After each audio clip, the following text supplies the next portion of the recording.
Well, thank you so much, Charles, and good morning, everyone. Hi. All right, great. So I would just, little funny story last night for our panel, Bill Colbrenner reached over and said, "Hey, are you a preacher?" So I'm just forewarning you, I'm giving a little disclaimer. If I get a little preachy, if something moves your soul, then give me a good amen, and I'll know I'm doing well, and if it's not quite landing, just say "well," as we do in the black church, and I'll know I need to tweak it a little bit. So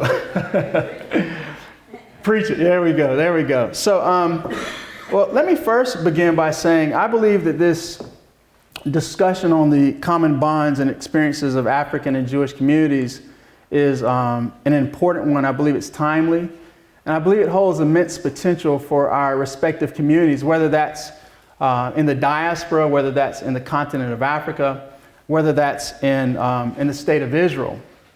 But what I would like to do today, to give a little bit of context to what we will be discussing, is to share a little bit about my own story and my own experiences that have inspired and, to a degree, informed much of what I will be sharing with you today. So, as Charles indicated, I'm a professor at North Carolina Central University, a historically black university in Durham, North Carolina, which is where I'm from. My family is from North Carolina, and this says quite a bit about my family's experience in America. My family, my parents, my grandparents lived through the difficult, challenging, oppressive, bitter reality of Southern segregation. My mother's father was a sharecropper, and those of you, many of you may know what sharecropping is, but those of you who do not know, it was a means of a living in the sort of post-slavery era during segregation, where many black farmers would work for white landowners, oftentimes deprived of just compensation for the fruit of their labor. And so this was the experience of my mother's father and my maternal grandfather. So he eventually left sharecropping to go work in a textile factory in Elkin, North Carolina, which is where my mother met my father.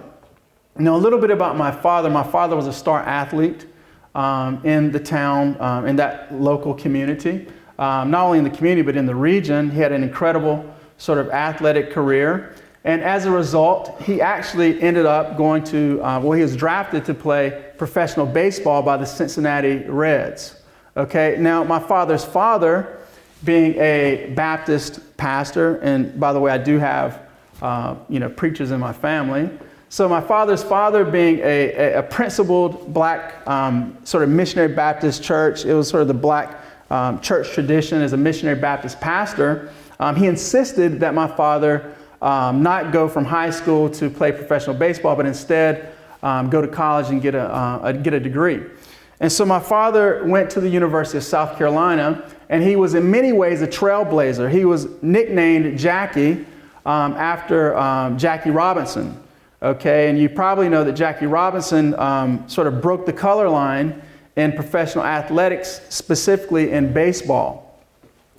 And so my father's life very much paralleled the life of Jackie Robinson. He was the first black athlete to play a varsity sport at the University of South Carolina. He went on a baseball scholarship. There were a couple of other guys who came on football and basketball, but my dad ended up going out for the football team and ended up being a 4-year starter at the University of South Carolina in football. Now, if you know anything about college athletics in America, now the Gamecocks are in the Southeastern Conference, which is a conference of deep South institutions. So sort of tying this into the geopolitics and history of America, you know that South Carolina is sort of at ground zero of the African American struggle against slavery, segregation, and institutional racism. So my father played as a 4-year starter at the University of South Carolina in football. He had a great career there, a stellar career, and he was drafted again to play in the National Football League, and he received a 3-year contract offer from the Washington Redskins. So at this time in my dad's life and his sort of spiritual journey and calling and what he was sensing he needed to do in his life, he opted to forego the opportunity to play professional football to instead follow in his father's path as a Baptist pastor. Again, in the traditional black church, the Missionary Baptist denomination. And so much of my early life was very similar to most Southern African Americans. Every Sunday, going to church, after the service, having what in the Jewish community you call an oneg, but we just called it throwing down at Miss Hanley's house, right? And so that was our experience. But things changed for me. There was a pivotal shift in my life soon after. My father resigned from his post in the Missionary Baptist denomination, and he went to pastor at a predominantly Pentecostal church. So for me, a lot of my challenges were not as much the challenges that many of us in the African American community experience in urban life, but it was the challenges of course, there's racism in urban life as well, but it was the challenges of serial racism and cultural isolation. And this produced in me a very sort of deep, deep desire to connect with my blackness, to connect with my identity, to connect with Africa. I can remember as young as 6, 7 years old, first, second grade, when you would get the little sheets with the different pictures and the coloring sheets, right? I wish I would have brought one with me, but so my mom keeps all this stuff, right? So she's the kind of mom who does a scrapbook every big occasion in life, and it just blows your mind that she still has it, and everyone gets emotional. So I still have these, right? And so these little coloring, sort of coloring pictures, and even at this young of an age, in my own sort of sense of solidarity with who I was as a young black child and my ethnic and cultural identity and what I perceived to be an injustice, and what I saw in these pictures, I noticed that all the characters and the people were white. And so even at this young of an age, I would sort of push back, and I would color all of the little figures. I would color them brown, and I would give them black curly hair. And I think this was instilled in me by my mother, and I think it's worth mentioning the incredible role that our women have played in both the Jewish community as well as the black community in sustaining us culturally, sustaining us through the difficulties socially that we have encountered. And so my mother was this kind of mother. So there were little things she would place around the house to help us to identify and have a sense of pride and dignity in who we were as black Americans. There's this one particular thing that I can never forget. It was like a little figurine. It was a little black child. And at the bottom of it, it said, "Black is beautiful." And I believe this impacted me in a very profound way at a young age. So I would spend hours and hours and hours learning and studying anything I could about Africa, about African culture, African language, African customs, pre-colonial African civilization, Mali, Songhai, Congo, Ghana, the Akan, Ethiopia, the Zulu nation, you name it. Anything I could do to reconnect with my African heritage that I was aware of was stripped from me. And so, of course, in this, you can't help but to miss the tragedy of what happened in Africa, and I became familiar with that. According to Harvard scholar Dr. Henry Louis Gates, approximately 12.5 million Africans were taken from the continent by European slave traders to the Americas. And of those 12.5 million, of course, we know that millions didn't make it in the transatlantic slave trade. And 388,000, according to Gates, eventually were taken to the United States, which is of course, how my family got to America. But when we were brought to America, everything about us, everything about our history, everything about our culture, everything about our language was stripped from us. We weren't allowed to speak our African dialects. We weren't allowed to associate with our African ethnicities. And I believe, by the way, the stripping of this identity amongst many of the other institutional systemic issues that we've had to overcome and still are up against to this very day are at the root of many of our challenges.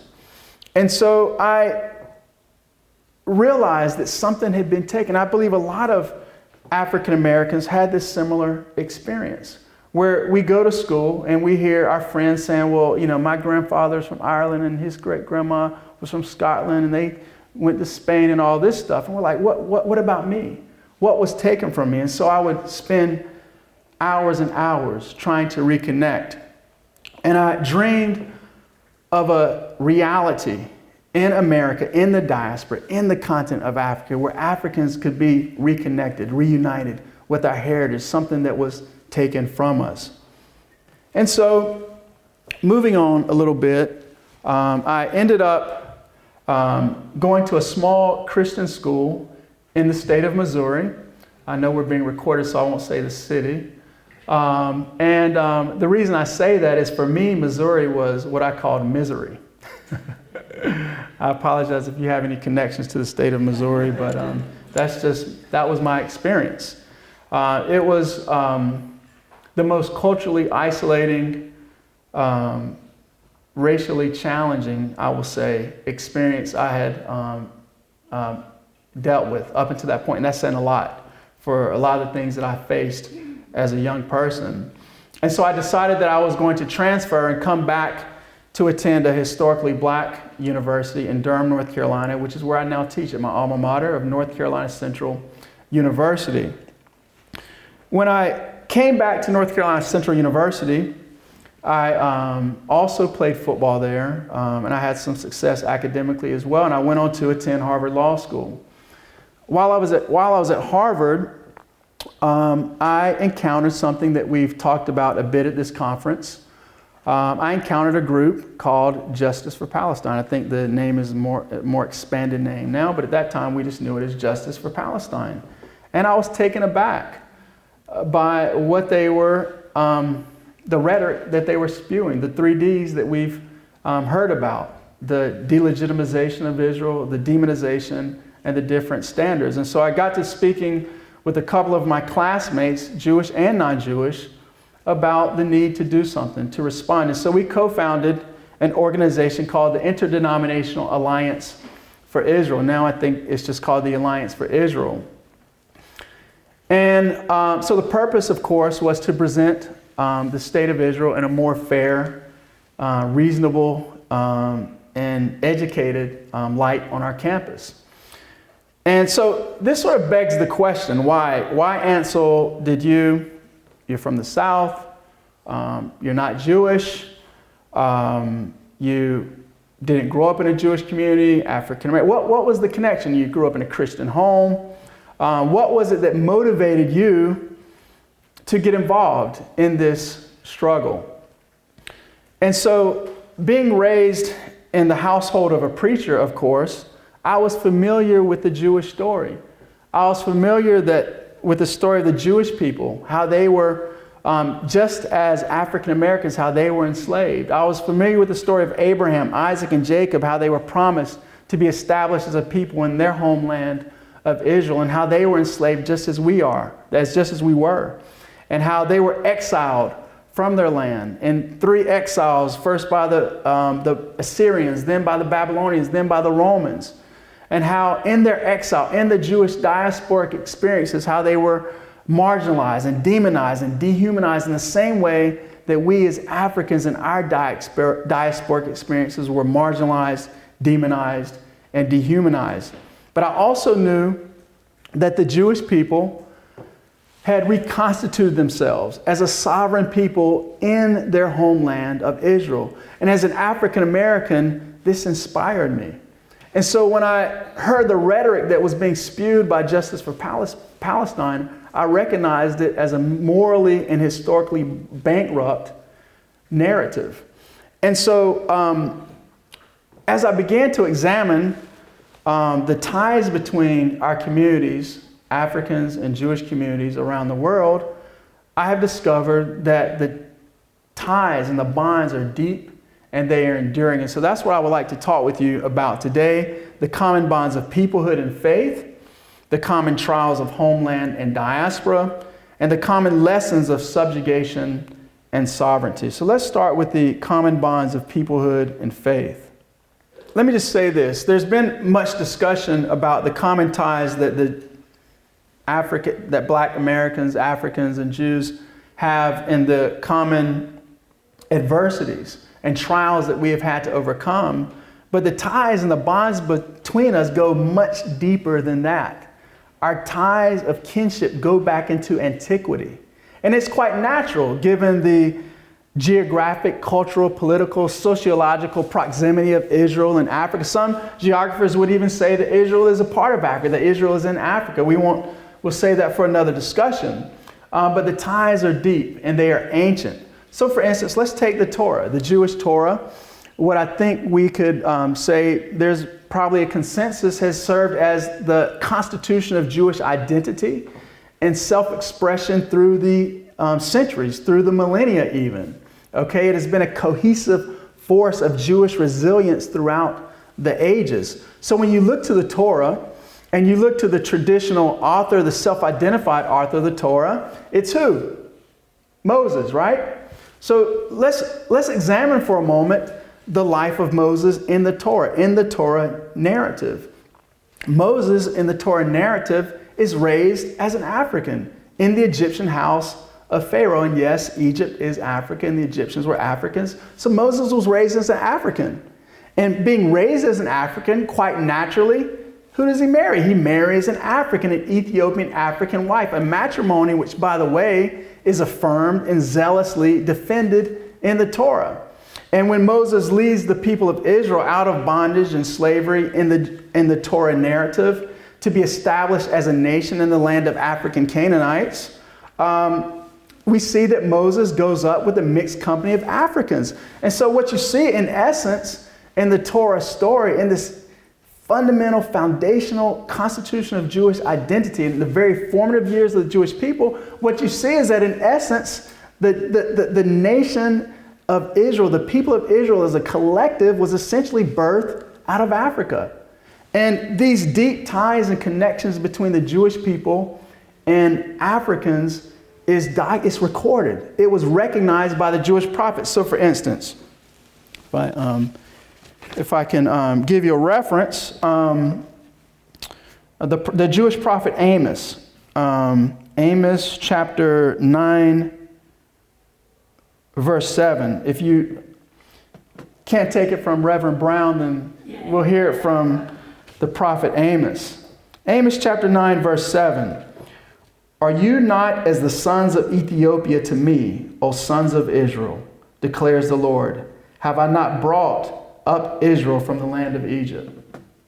That's in the Jewish scripture, Amos chapter 9, verse 7. You could look to other passages, Isaiah chapter 19, we'll start with 19, in reference to Egypt, African Egypt. In that day there will be an altar to the Lord in the midst of the land of Egypt, and a pillar to the Lord near its borders. And it will become a sign and a witness to the Lord of hosts, in the land of Egypt. For they will cry to the Lord because of the oppressors, and he will send them a savior and a champion, and he will deliver them. Thus the Lord will make himself known to Egypt. And the Egyptians will know the Lord in that day. They will even worship with sacrifice and offering, and will make a vow to the Lord and perform it. The Lord will strike Egypt, striking but healing. So they will return to the Lord, and he will respond to them and will heal them. And it picks up in verse 24. In that day, Israel will be the third party with Egypt and Assyria, a blessing in the midst of the earth, whom the Lord of hosts has blessed, saying, blessed is Egypt, my people, and Assyria, the work of my hands, and Israel, my inheritance. So you see these ties and these connections in Jeremiah, the prophet Jeremiah, in Jeremiah chapter 38 and 39. He predicts the exile of the Jewish people when the Babylonians had besieged, when Nebuchadnezzar had besieged Jerusalem, and the destruction of the lower kingdom of Judah was imminent. And so Jeremiah predicts that there's going to be an exile, that the Jewish people will not withstand the besiegement of the Babylonians. And this didn't land so well. This didn't go over well. And so Jeremiah finds himself abandoned in a cistern. And so the story goes that there's a man named Ebed-Melech who rescues Jeremiah. Ebed-Melech was an Ethiopian. He was an Ethiopian Israeli. So this idea of the connection between Ethiopia, Africa, and Israel goes back into antiquity. it was an Ethiopian Israeli who rescues Jeremiah. And so there's a special blessing and a promise to Ebed-Melech that he would be rescued in the sort of wake of the imminent exile and destruction of the Jewish people as a political organization, as a political sort of a reality in Judah. And so on this note, I want to talk a little bit about the African Jewish communities that emerged during this first exilic experience. The first community that I want to mention is the community in Egypt.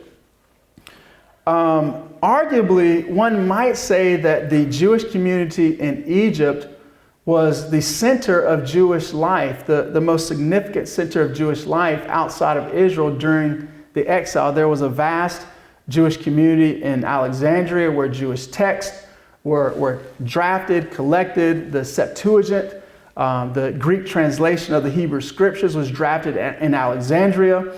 There were communities in what would be present day Libya, Tunisia, Algeria, Morocco, Mauritania. So fast forward to the 20th century, from 1948 to 1967, roughly between 600 and actually it's actually more than that, between 700 and 800,000 North African Jews of African origin were forced out of their homes by Arab governments antagonistic and hostile to the state of Israel. So today, in the state of Israel, you have a huge North African Jewish community. And on this note, I want to address something that you often hear in the sort of anti-Israel BDS rhetoric, that Israel is this white colonist settler occupation state. I believe a previous speaker mentioned that the Middle Eastern population of Israel is almost half of the population. Well, if you include African Jews from North Africa, and I'm going to talk about Ethiopian Jews, the majority of the Jewish population in Israel is actually from the Middle East and Africa, and not white Ashkenazi. That's important to note. And the 20% of the Israeli Arab population, by the way, they have full civil rights. It's an insult to say that Israeli Arabs are living under segregation, apartheid. It's an insult to those of us who actually experience that. And so that's the North Africa. And then you have the Ethiopian Jewish community. My wife actually is Ethiopian Jewish, but you have the Ethiopian Jewish community. Today there are approximately 135,000 Ethiopian Israelis who have Israeli citizenship. And then you have another 100, and they were actually rescued. They were brought to Israel in two operations, Operation Moses and Operation Solomon.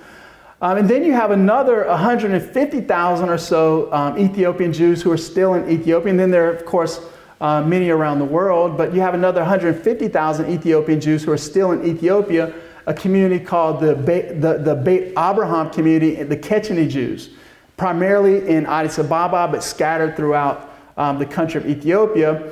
And this group of Ethiopian Jews have had to largely go underground. It's what we would call a crypto-Jewish community.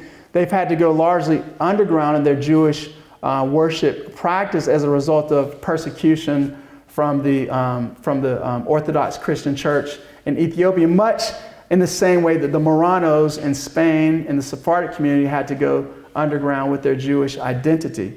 So we have a little over 250,000 Ethiopian Jews.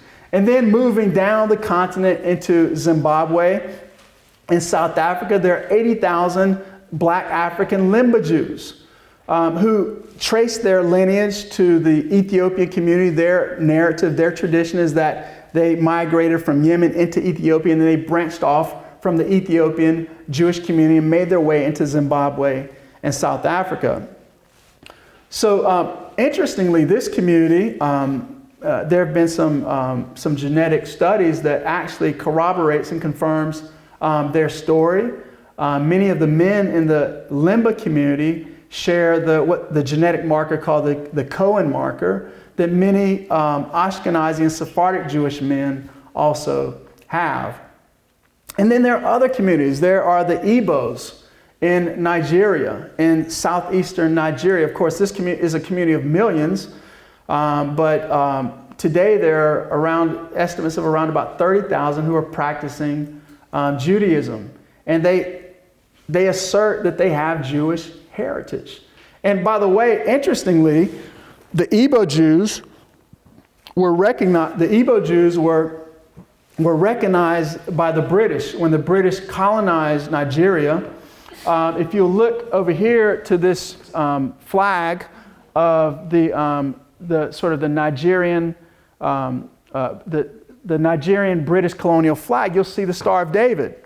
And this is because the British recognized that the Igbo had Jewish heritage. It was recognized by the British when they colonized Nigeria. And then you have other communities. We've had a conversation with one of our scholars here who is from Ghana. There is a substantial community in Ghana, the Ashanti. There's one specific community called Sefwi Wiaso in Ghana, the House of Israel. And then there are other communities in Tanzania and all throughout the continent of Africa. And this is not to mention the 100,000 plus Jews in North America, in the United States, and in Canada who have African heritage.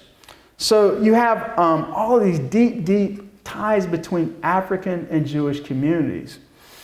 And I think on this note, I think it's a nice segue. I want to talk a little bit about the role of the Jewish story as a point of inspiration to the African American experience. I want to go back to that story of Moses.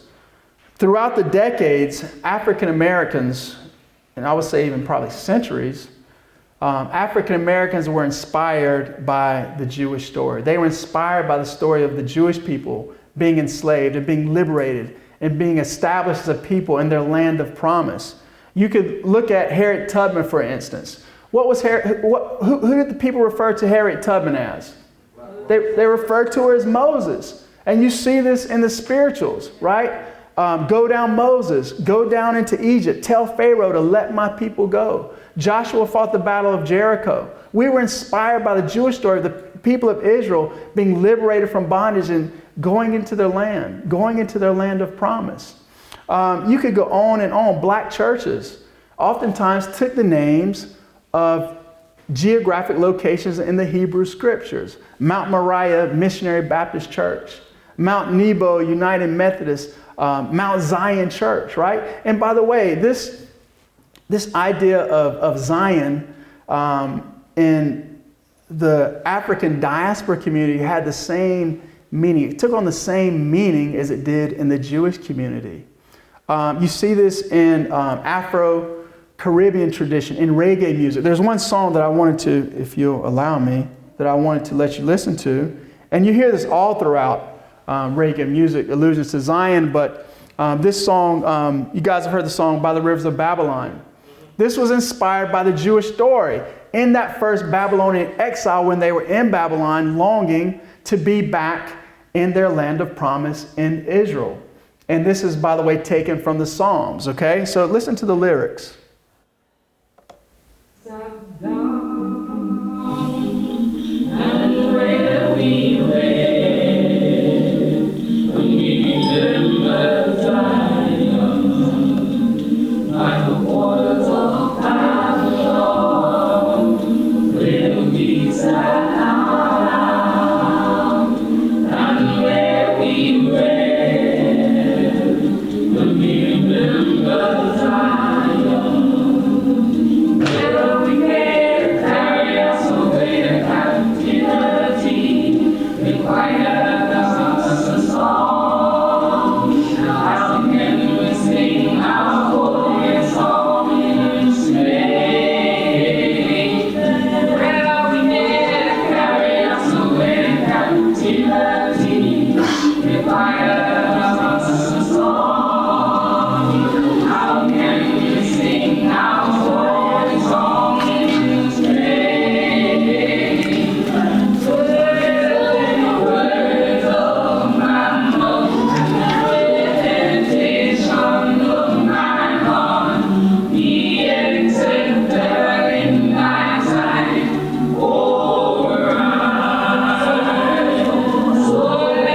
Okay, we'll stop there. You get the idea.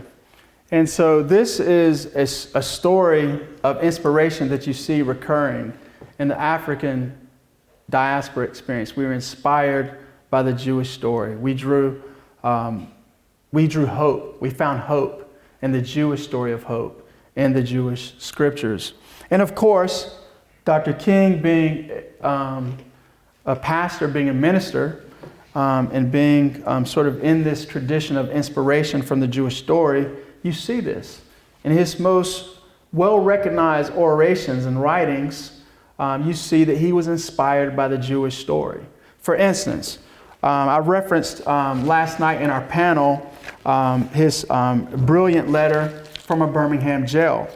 And you see that Dr. King, he quotes Amos, that same Amos, right? Let justice roll like waters and righteousness like a mighty stream. And by the way, this is the same Amos who says the following in Amos 9, verses 14 and 15, if you want to reference it later.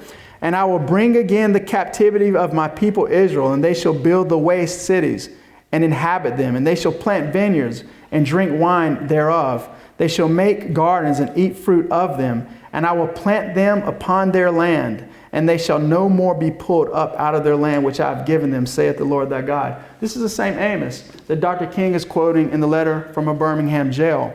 And Dr. King's famous I Have a Dream speech, he's quoting the Jewish prophet Isaiah when he says, I have a dream that one day every valley shall be exalted, every hill and mountain shall be made low. The rough places will be made plain, and the crooked places will be made straight. And the glory of the Lord shall be revealed, and all flesh shall see it together.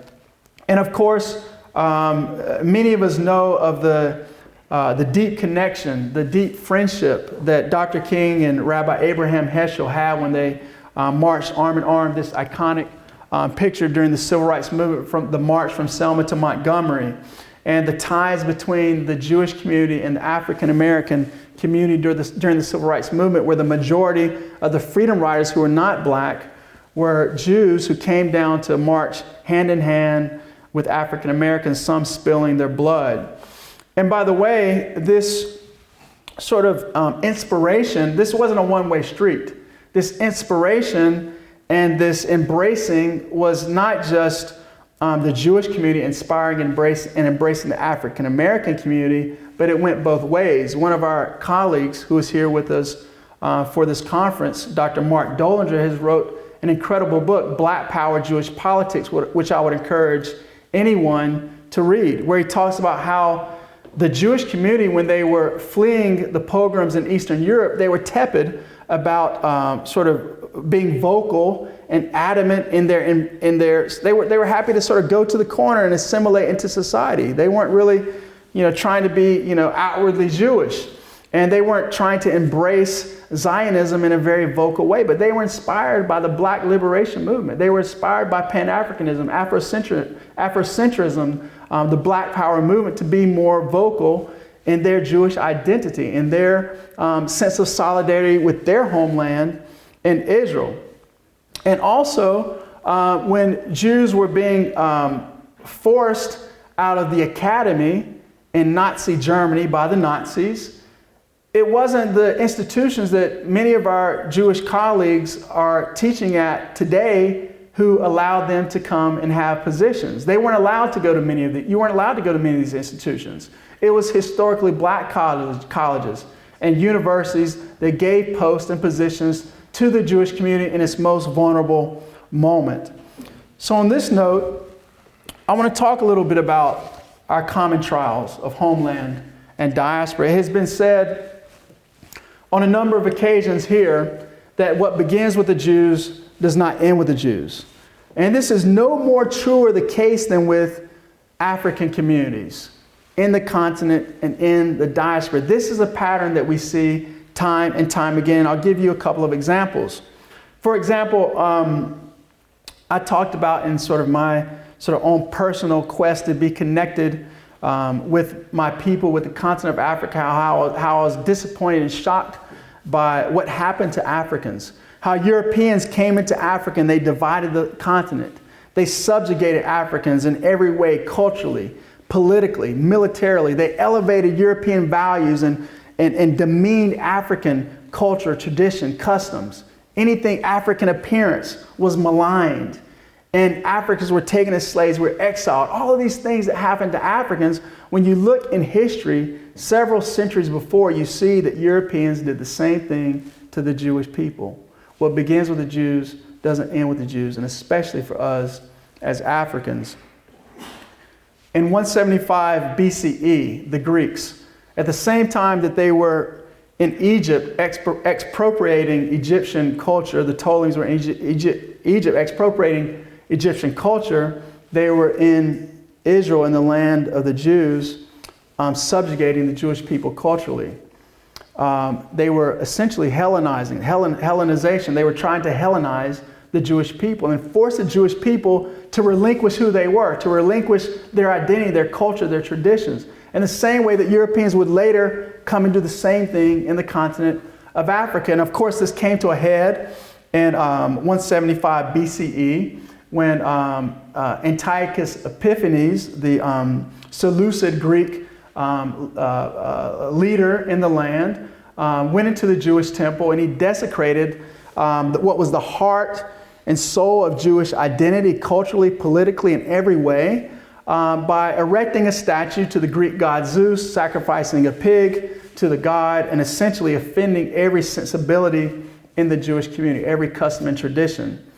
And of course, we know the story, how the patriot, the Jewish national patriot, Judas Maccabees, recognizing the threat that the Seleucid posed to Jewish identity in their homeland with the Hellenization, the European Hellenization that the Jewish people had to endure, he led a revolt against this that we recognize today through the commemoration of Hanukkah every year. I think it's interesting, by the way, that the symbols that we see in Hanukkah with the Hanukkah inspired the similar sort of Hanukkah in the African American holiday of Kwanzaa, right? So you see all of these connection points. So eventually the Jewish people threw off European subjugation through the form of Hellenization by the Greeks. But then there was another iteration of this. There was another wave by the Romans, okay, during the Second Temple period. So the Romans came in and they dominated the Jewish people in their homeland when they occupied the Jewish homeland militarily, politically, culturally, in every way with a brutal imposition of Roman rule. And anyone who resisted Roman rule would be subject to the most cruel, vicious means of execution. Thousands of Jews were executed for being perceived as a threat and resisting Roman rule and order. And it was in this context that Jesus was crucified by the Romans. Jesus, of course, being a Jewish rabbi, okay, and I think that's worth pointing out, right, because there's some sort of errant rhetoric out here that Jesus was Palestinian. I'll address that in a moment. But Jesus and his followers were clearly Jewish. And not only that, but they loved their Jewish people and they loved Israel. And you could, if you examine the New Testament scriptures, you will actually discover that they were very Zionist in their worldview. And it was this Zionist Jewish national mindset that posed a threat to Rome. And that's why he was actually killed by the Romans. Sort of fast forwarding ahead a little bit, there were many Jews who did resist Roman rule and who did attempt to revolt against Roman rule and establish Jewish sovereignty and autonomy in the homeland. So in 70 CE, in one of the tragedies that befell the Jewish people in their homeland, there was a revolt. And the Romans came in, the Emperor Nero ordered his general Titus to go into Jerusalem to destroy and burn Jerusalem and destroy the Jewish temple. And the Jewish people were scattered throughout the lands, throughout the Roman Empire, Africa, Europe, and Asia. And so a couple of decades after this, there was another revolt in 132 CE by Simeon Bar Kokhba. And in the Bar Kokhba revolt, the Romans were like, okay, we have enough. We've had enough of this sort of Jewish nationalism, right? This idea of the Jewish people trying to fight for their sovereignty in their homeland. We've had enough, and we're going to totally put an end to it. We're going to totally disconnect the Jewish people from any sense of identity they have with their homeland. And so what did the Romans do? The Romans were not only masters of military and political domination, but they were masters of psychological warfare. And so what they did is that they said, hey, in a sort of demented evil genius, they recognized that the arch nemesis and the historical antagonists of the Jewish people were the Philistines, right? And the Philistines, so essentially what they did is they renamed the land Palestine. And so Palestine and Philistine is the same name, right? So in Hebrew it would be Palestine, and it's the same, Philistine, Palestinian. But let me note this, that the Philistines are not the present day Arabs in the land. The Philistines were also from the European island of Crete, okay? And so essentially what the Romans did is they said, this is no longer the Jewish homeland. This is Syrian Palestine. So in the same way, what we see here is that if you look at what happens in Africa centuries later, it's the same thing that the Romans did to the Jewish people in their homeland. What did the Europeans do when they made their way into Africa? They come in, they divide the land. And by the way, I'll note that the Romans imposed leaders who served Roman imperial interests. And the same thing happened in European colonialism. They imposed upon Africa a political reality that was not organic and indigenous to Africa, that it ignored and set aside and eradicated all African customs, traditions, senses of social and political organization. Families and nations were divided, and adversaries were lumped into these sort of crazy polities that were created during colonialism. And when the British went into places like South Africa, they did to Africans the same thing they did to the Jewish people centuries before. They went into Africa in places that had been known as like places like Great Zimbabwe, for instance. And they went in and they renamed it Rhodesia after Cecil Rhodes. In the same way that Europeans under the Romans went into Israel and they named the Jewish homeland Syrian Palestine after the arch nemesis of the Jewish people. So we see this pattern. Fast forward a few centuries, 636 CE. And let me note that there was still a Jewish majority in the land when the Romans, they exiled many of the Jews from their homeland, but there was still a Jewish majority. But if you fast forward to 636 CE, with the advent of Islam, the spread of Islam, Arab invaders came in and they dispersed the Jewish majority. So that's when the Jewish majority was lost in their homeland. Although there was a minority that remained in the land throughout, there was always a sort of a consistent connection of the Jewish people to the land. They were not completely dispersed, okay? There was always a minority, but in 636, when the Arab conquerors came in, they dispersed and dispelled the Jewish majority. Well, what do we see with Africans in the ensuing centuries? According to Ghanaian scholar Dr. John Elambela Azuma, approximately 80 million black Africans were taken in the Arab slave trade. It's not talked about much, but 80 million. Compare that to the 12.5 million that I mentioned to you before in the European slave trade. 80 million. Of those 80 million, he estimates that 50 million died in transit. And the reason we don't still see remnants of that demographic today is because the women were taken as sex slaves and the men were castrated. So they were essentially wiped out or absorbed into the population. So let's think a little bit about the exile, the diasporic communities, okay, from the sort of thousands up until the 1800s.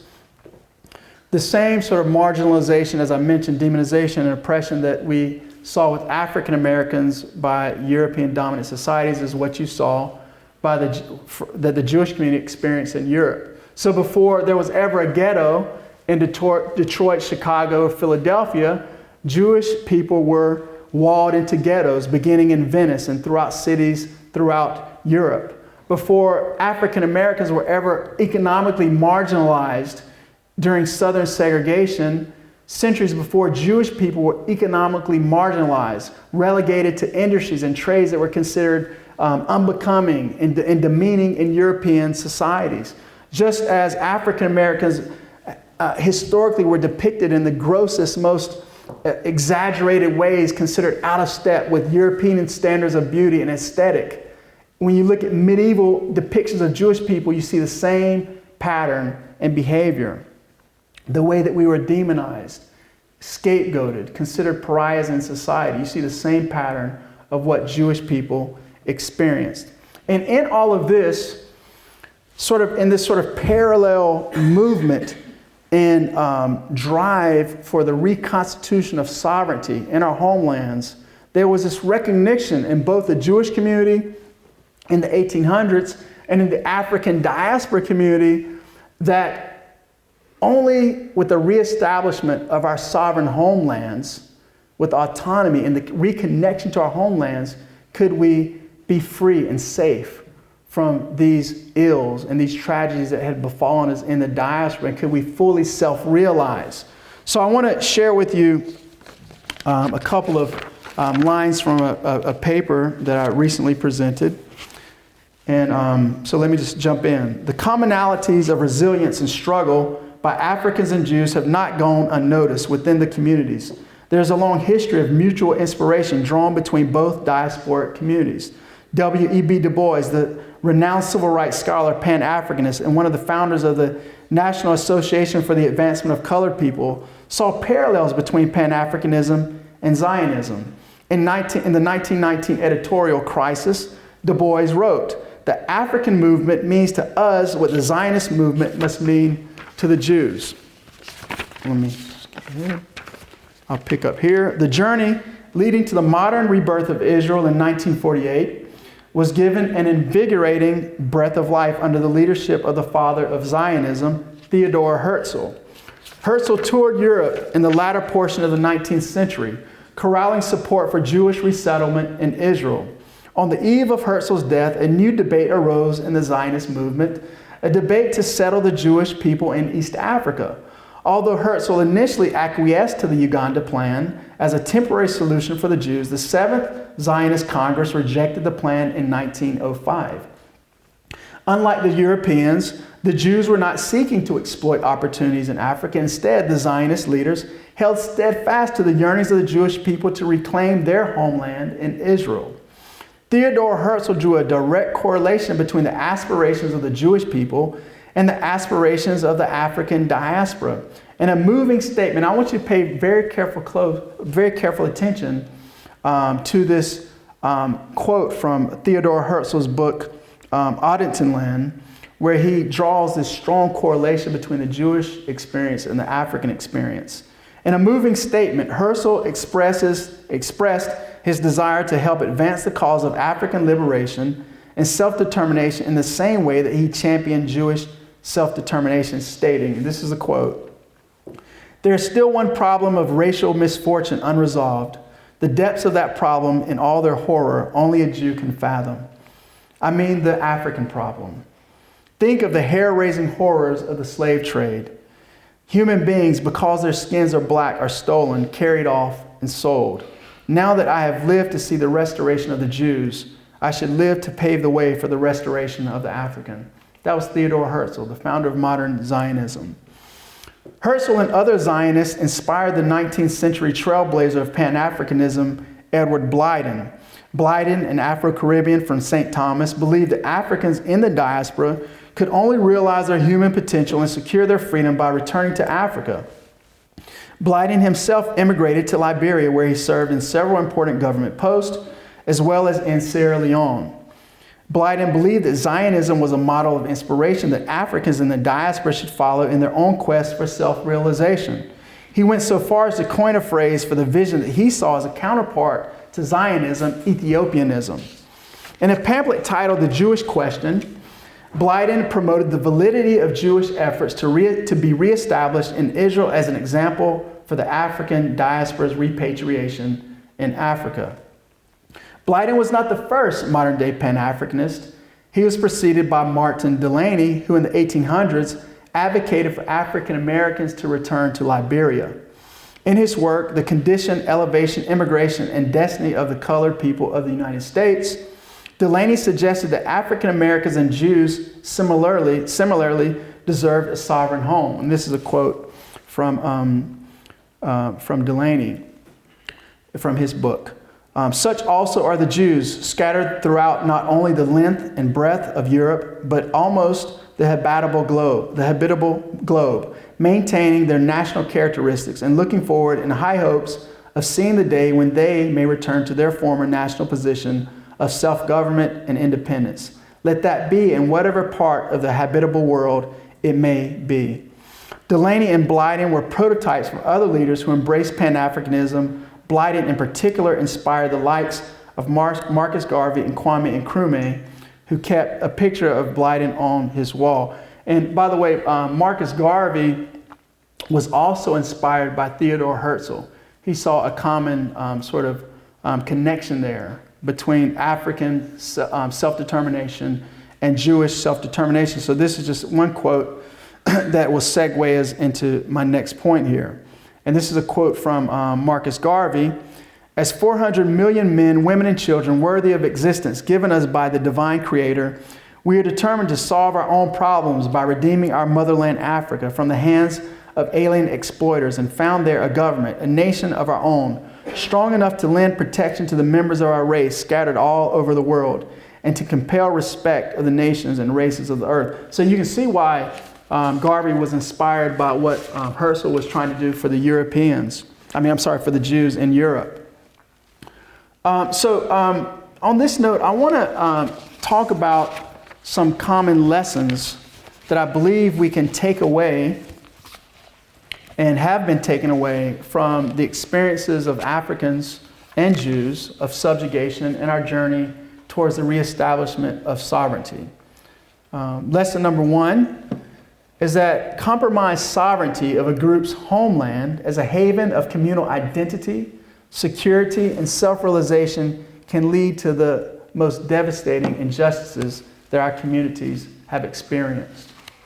Lesson number two, a group under the jurisdiction of a legal system, whether that's domestically or internationally, must participate both in the formulation and implementation of that system in order to fully realize social justice.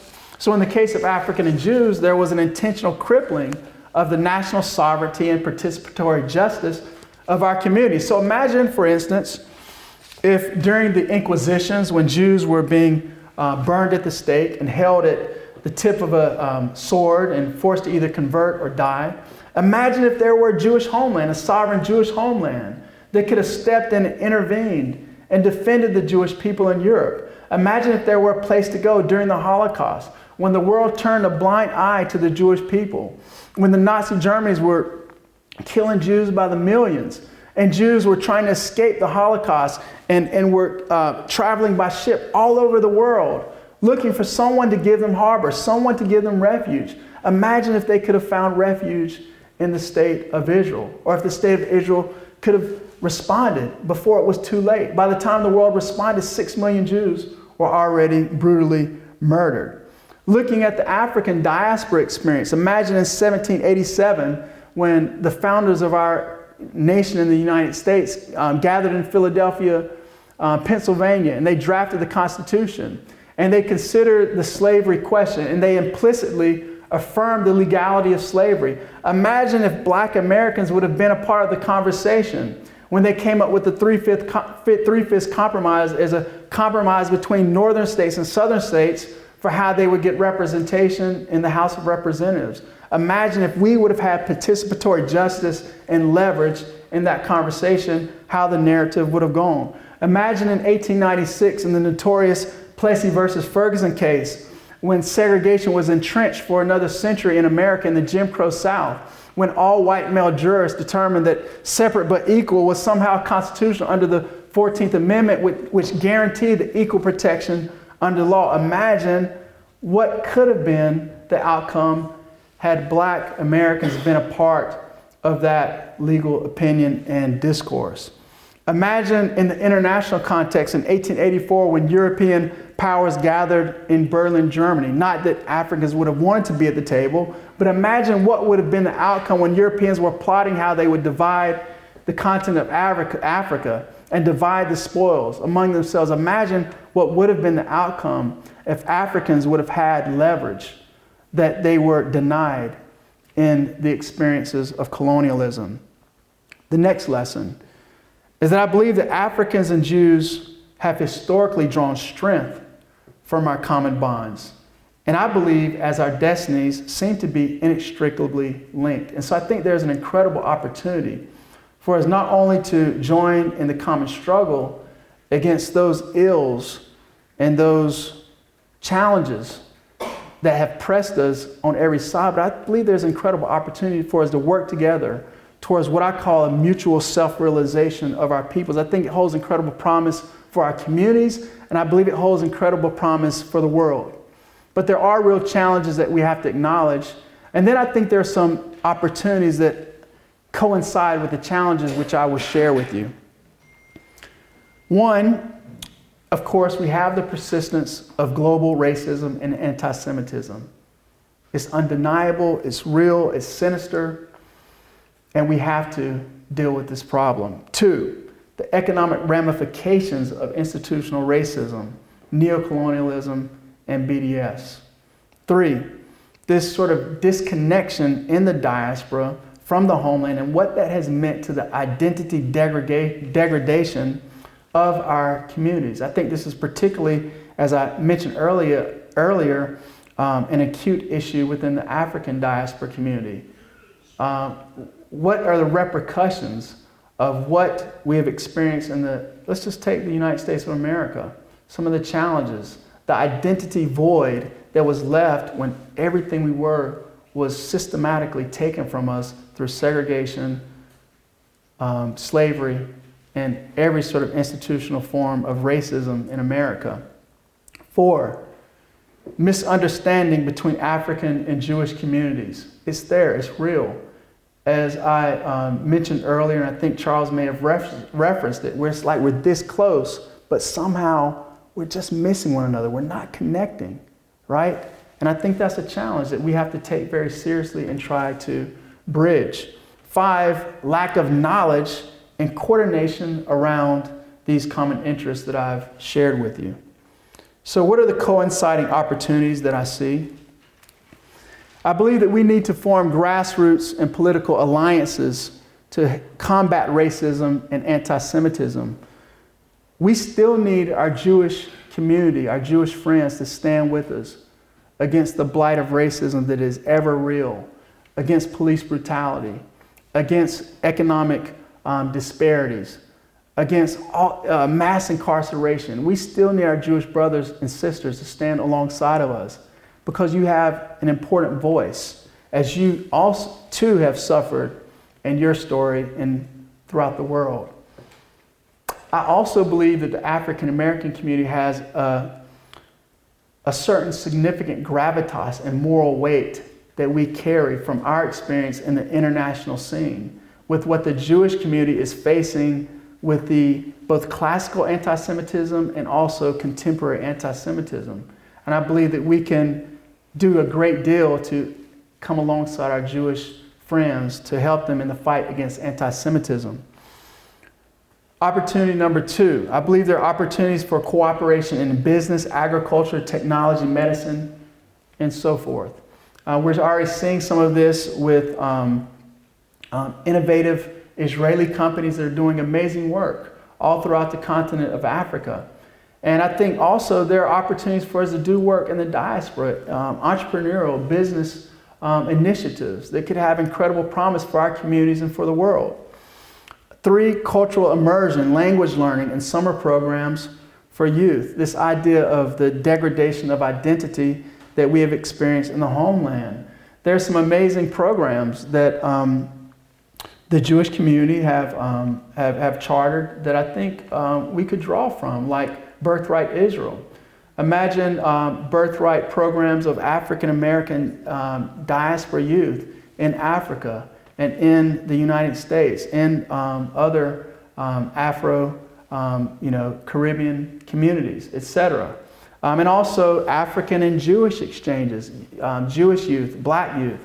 Imagine what is possible. Even language learning, I think that if you look at the role that Hebrew has played as a cohesive sort of binding mechanism within the Jewish community all over the world, how might we have something like that for the African community?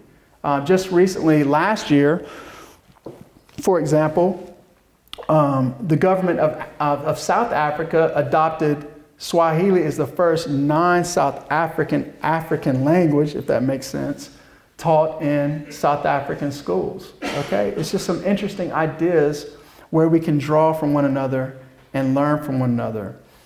But before we get to all of this, and these are not in order of sort of time and priority, I think we have to bridge this gap of misunderstanding.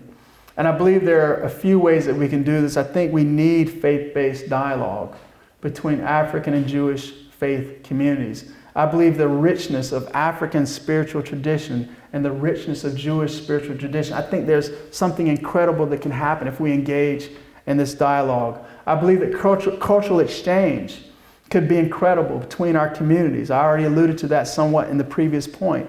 I believe that we can engage in coordinated community projects where we look at some of the common challenges in our cities and towns and communities all over the country. And we work together hand in hand, because it's not going, honestly, at the end of the day, it's not going to be these intellectual conversations that completely need to move the needle. I think it's important and it's foundational, but it's the relationships that are forged when we have one another over to a Shabbat meal, or when we invite one over to have dinner after church. It's those kind of interactions that are going to help to change the misunderstanding within our communities. And I believe these are some ideas that we should explore. And finally, I believe that we need institutions to support intellectual scholarship and coordination of some of these initiatives that I have discussed. I believe, again, there are incredible opportunities before us, and we have a special moment to engage these. But let me conclude with this. African and Jewish values, faith, culture, and ingenuity have made an immeasurable contribution to humanity. And the potential for a strategic alliance between Africans and Jews politically, economically, and culturally could have what I believe to be historic and powerful repercussions for our communities and for the world at large. But this is the reality, is that wherever there's an opportunity, there will be challenge. And nothing worth the value does not come with a price. There will be difficulty, there will be challenges. But when I was in college, I developed a saying that every adversity is an opportunity to be special.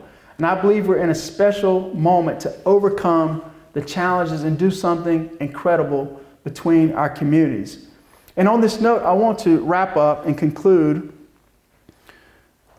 with a message that was left with us by the late Dr. Martin Luther King Jr. I know it's somewhat cliche to reference him, but I believe it's so on point that it's worth it. Because in Dr. King's final sermon, he drew upon the Jewish story.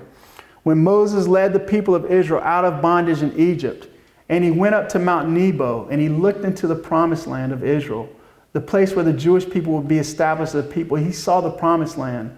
And this is the illusion that Dr. King drew when he looked at the African-American march and journey to our freedom and our liberation. And so I'm just going to pull it up, and I want you to listen to the words. All we say to America is be true to what you said on paper.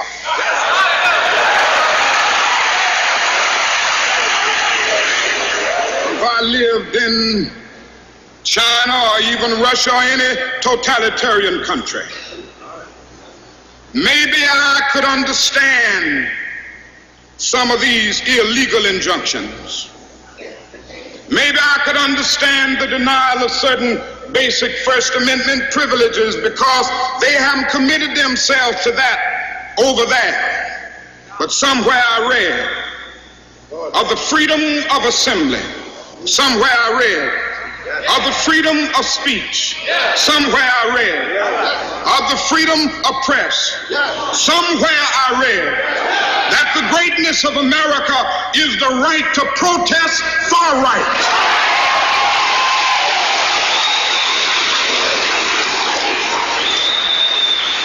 I'm And so just as I say we aren't going to let any dogs or water hoses turn us around, we aren't going to let any injunction turn us around.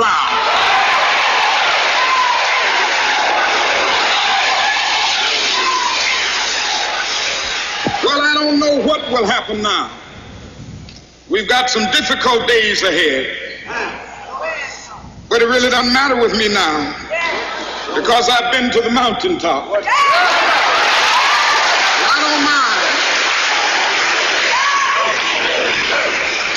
Like anybody, I would like to live a long life. Longevity has its place. But I'm not concerned about that now. I just want to do God's will.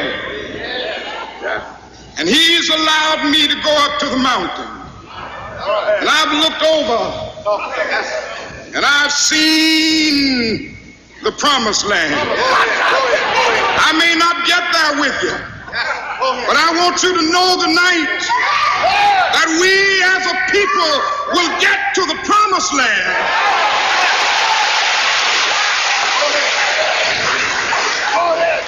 So I'm happy tonight. I'm not worried about anything. I'm not fearing any man. Mine eyes have seen the glory of the coming of the Lord. And He's allowed me to go up to the mountain, and I've looked over, and I've seen the promised land. I may not get there with you, but I want you to know tonight that we, as a people, will get to the promised land. Thank you so much for your time. Thank you.